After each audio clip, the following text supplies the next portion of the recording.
Hello everyone and welcome to Voice of the Box. Today I'm coming to you from 710 ESPN Seattle. Joining me today is Matt Pittman. First of all, Matt, thanks for taking the time to join me right here in Voice of the Box. Happy to do it. Glad to be here. You know what? I can certainly read your bio and your role. I know that you're a reporter, you're an anchor, and I imagine there's a third piece there, but instead of me explaining what you do here at the radio station, perhaps you can take it from there. Tell me about your role and how long you've been here.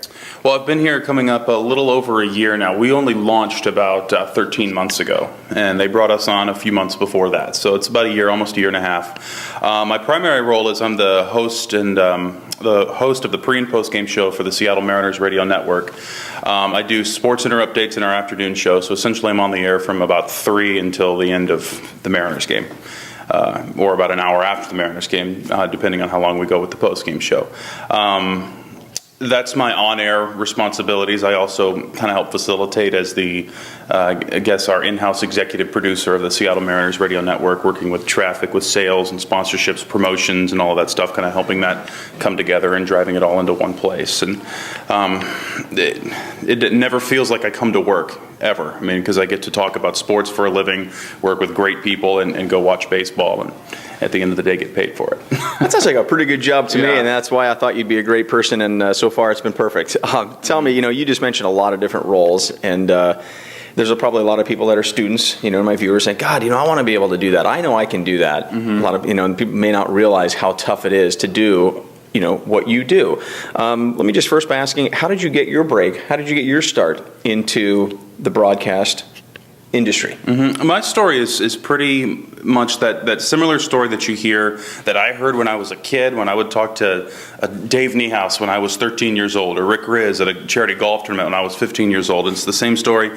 Get in however you can and make yourself irreplaceable from the start, and that's kind of what I did. I had finished my AA at Bellevue Community College in 2000, and I was looking for an internship at KJR, which is another local sports radio station here in town, and I was enrolled to go to Washington State the next fall, and so I wanted an internship that spring that would move into the summer. Well, they had a part-time position for a overnight board op. Okay. About the least glamorous job in the radio industry, short of taking out the trash and sweeping the floors.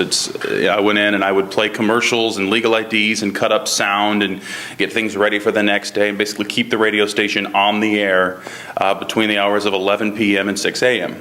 And I did that for about only 3 or 4 months, and in the meantime I would cut air check tapes, because that was another thing that I'd been told was just start working on tapes immediately. And I would do sports updates in the middle of the night. I'd take scripts from the last guy that was there, I'd rework the writing in my own style, work in sound bites, learn how to write around sound and lead into sound, come out of sound, things like that.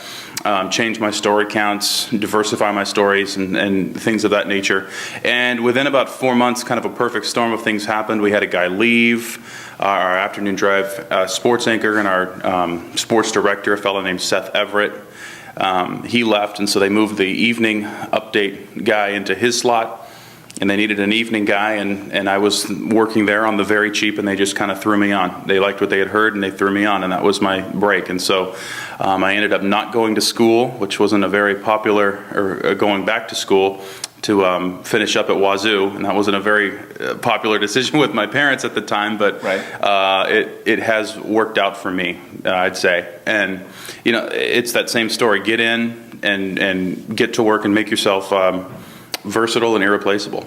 I mean, you just mentioned a great story that, hey, timing sometimes is everything, and I'm not, but it also goes to all that hard work that you did put in. I mean, working the overnights and doing everything. So that's a good story out there. So I appreciate you sharing, willing to share that piece of it. Now, I know that radio maybe isn't all as glamorous that maybe some people on the outside think, and I don't want this to sound like, hey, tell me about all the warts there are inside this building. But tell me, just to give my viewers kind of a realistic approach to what are some of the inherent challenges. Maybe there's a day-to-day, or maybe there's a week-to-week or month-to-month.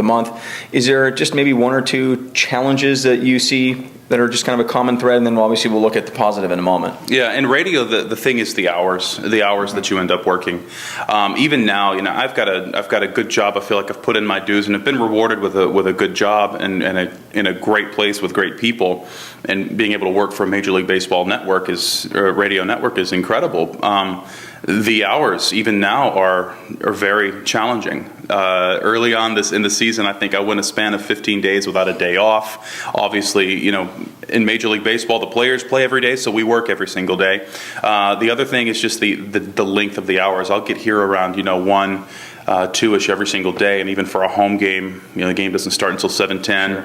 That game goes on average about 3 hours, and then we do a post-game show an hour after the game, and a lot of times we're getting out around 11:30, and so the hours are pretty long. It makes a social life, it makes things like that a little bit difficult, but the reward is just coming to work and being able to work on something that you're passionate about. You must be a reporter. I didn't even have to ask you the question.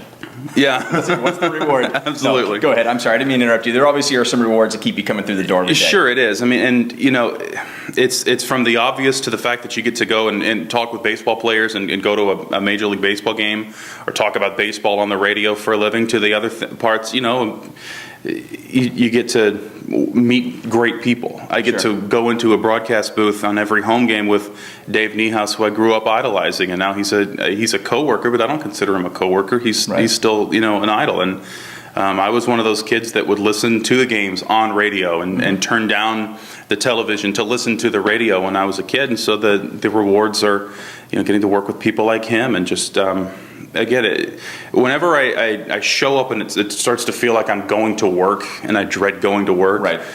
I'll know I probably need to make a career change, but I don't think that will ever happen, and Lord willing, it won't.